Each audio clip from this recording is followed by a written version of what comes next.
Hi, I'm cKnoor, and this is my post-week 2 update for the Speed Bowl. I'm gonna show you if anyone leveled up and what I'm gonna do with all my money. If you haven't seen this week's video against Quill 18, you probably should. There's a magical box probably right here. You should probably click it. If you have, let's see what happened. Okay, done with spoilers. Yeah, so I won, which was great.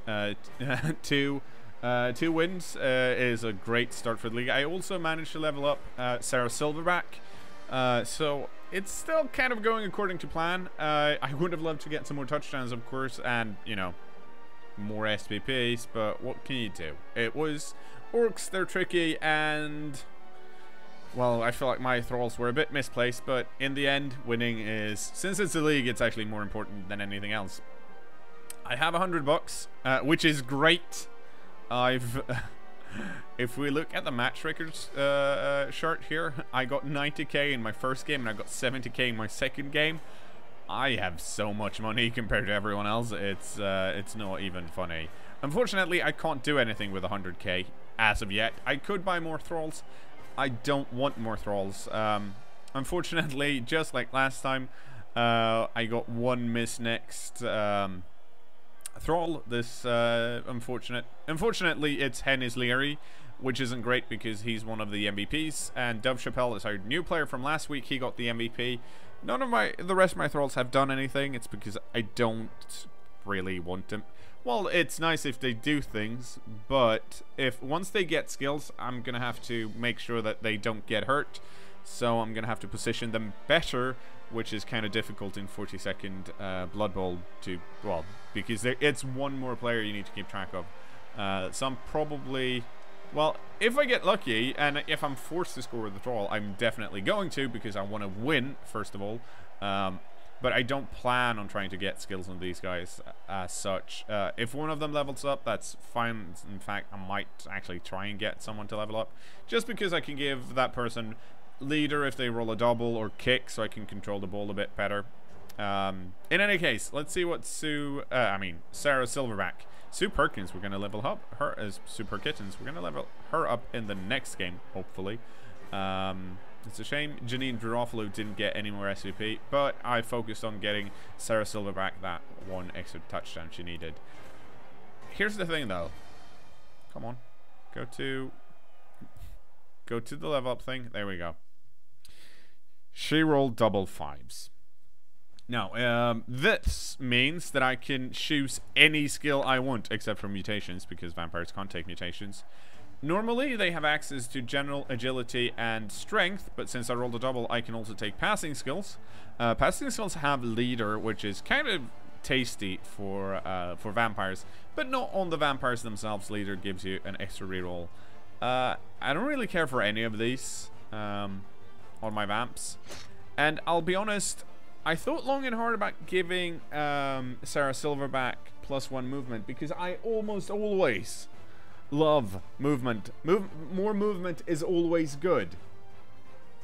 The reason I'm not doing it is pretty simple. Well, to a point. Thralls have movement 6.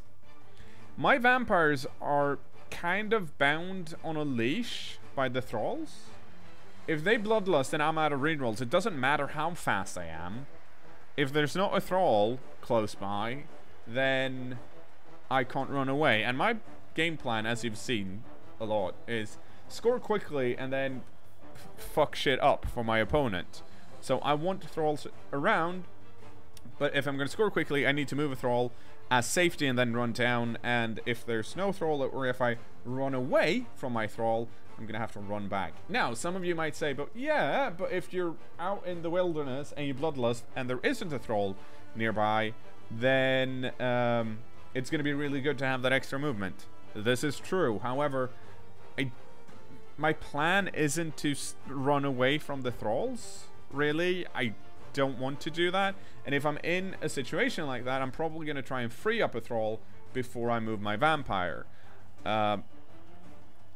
And 6 to 7, I mean, 6 to 7 is actually a pretty good movement increase, because it's just going to give you that extra bit. 6 is okay, 7 is better. But I also have to look at who am I playing against. My opponent. Next up is Unit Lost's human team. They have at least one catcher with movement 8.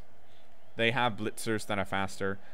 I can go up one and then be even, but I feel like it's not giving me that extra oomph I need. Had this been a normal like stream team, if I was planning on playing a lot of games with these guys, then I would definitely take movement, because it's going to be so much better up the line once you got a few skills.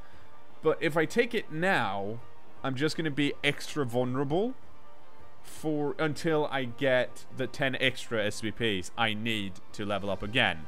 And I don't want that. I want my first vampires to be safe, or as safe as possible, basically. And I do plan on getting a 4th vampire once I have the money and I have a skill up on all the other vampires. And I'll probably actually have the money after next game, because as you saw, I'm rolling in it. So I decided to go for a skill. I'm not going to go for passing, so it's going to be a normal. So I'm basically throwing away the advantage I got with rolling double 5s here. Block. It's really good. We saw it last game. It's always good.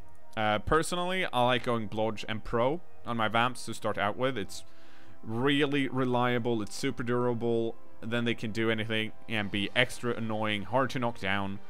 I already have a Block Vampire, and there's not that many teams in the league that are going to get tackle. Some of them already have. I'm talking about Northern Liars Dwarves, of course. They have tackle. In those cases, I still have agility 4. But I feel like getting more reliable rerolls for stuff is good. Giving this player dodge means I can move her around a bit more, and it also gives me that block plus dodge option. I kind of like mixing it up. Hopefully all my vamps are going to get blodge at some point, but this way I have more versatility. So after a really long discussion with myself, we're going to go for dodge here. Sarah Silverback is now going to be a runner, basically. She's probably going to hold on to the ball a lot. It's especially good against early teams that don't have that much block either, because if she does get knocked down by a non-block player, yeah, she's going to drop the ball, but at least there's going to be a turnover. That said, I mean, most people wouldn't blitz the ball carrier with someone that doesn't have block if they have a blitzer in range. But 40 seconds means you make mistakes you don't really think about. And I just like, you know, more movement. I think I've justified it enough. That said, block would also be good, and plus movement would be amazing, but we're not doing that. The good side of looking at this is that we didn't increase our team value too much. I would show you, I would go into Speedball League, but in fact I'm lazy. There's been a game posted, played, that haven't been posted yet, and I don't want to spoil anything, so I'm staying away from that, because even though I try and block everything out, I might miss something. Next up, like I said, Unit Lost's human team. It'll be interesting.